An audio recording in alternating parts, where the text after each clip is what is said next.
Your credit report is the foundation of all of your finances. It tracks how you pay your bills over time. It tracks how you manage your money.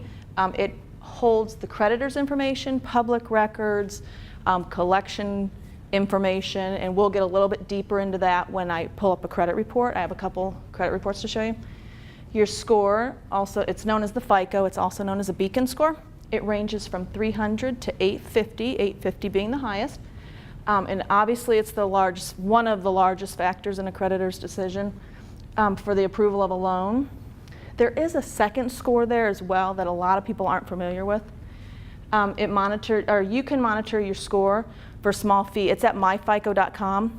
If you don't do anything but track your credit report every 6 months, I mean, that's the minimum that you should really be doing, is every 6 months. And you know what? A lot of it is because there's so much identity theft out there, and that is the lowest priority for any place right now, any kind of institution. The monitor your report for free is at annualcreditreport.com. This allows you to have a free credit report from all 3 of the major credit bureaus. That's TransUnion, Equifax, and Experian. It is free. However, it does not provide your score. You can purchase your score, and it's always best really to purchase it at one time because it's cheaper to take all 3 scores at one time. It is once a year, and what I truly recommend, if you don't want to kind of monitor every 6 months, you're so much better off monitoring your credit going through that website. Every 4 months, just hit someone different. So every 4 months, let's start at Equifax, then TransUnion, then Experian. 12 months later, you're back to Equifax. So you're always getting a free report from somebody. And that's, I mean, even if you don't pay for your score, at least you're able to monitor that the information on the credit report is correct, okay? 35% of your score is based off of pay history. That's the most recent 24 months weighs heavily on that.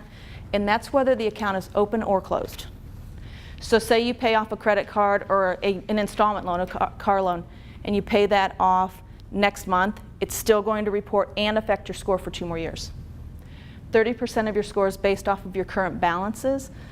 That is basically your revolving debt. That's your credit card debt, your lines of credit, not line of credits with your home because that's secured.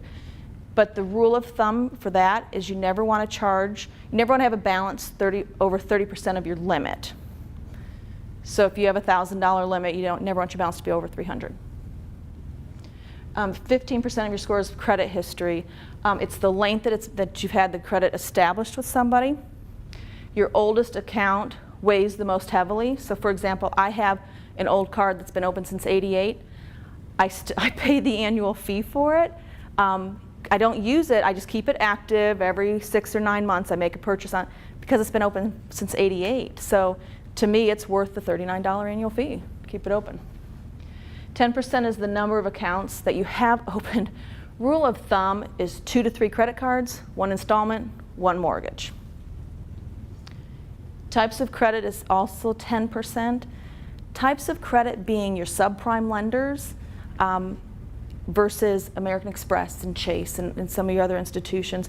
We're not a subprime lender. We don't do indirect lending. But so you know that if you get something from American General or Personal Finance or somebody, they are subprime lenders, and though they may help build your credit, they don't help build you as quickly and as strongly as your credit union would. And one other piece about that, for example, if you walk into Ashley Furniture and you go and apply for Ashley Furniture credit, it's through Wells Fargo, but it will score less for you than had you just opened a credit card, a Visa credit card, through Wells Fargo. So it's good to know you can get tricked into that 12% same as cash and stuff, but it always doesn't pay off on your score.